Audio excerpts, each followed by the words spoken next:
अस्सलामुअलैकुम। हम टॉक में फ़ारीना सिद्दीकी। आज की हम टॉक बहुत क्विक है क्योंकि मैं वॉक कर रही हूँ।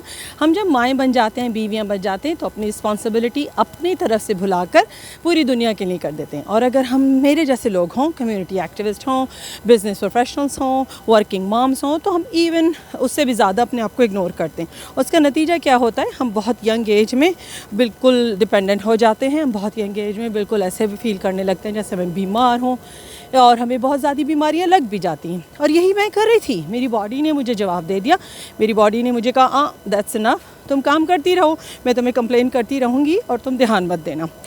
तो अल्लाह भला करे, मेरी सिस्टर सादिया का, उन्होंने मुझे मोटिवेट किया और अब मैंने वॉकिंग स्टार्ट की है। और अब मैं अपनी तमाम सुनने वाली बहनों को कॉल आउट दे रही हूँ कि वो मुझे ज्वाइन करें as my walking buddy. I have started with 3000 steps a day. अल्हम्दुलिल्लाह मैं आपको सबको दावत दे रही हूँ कि वॉक करें मेरे साथ इंशाल्लाह।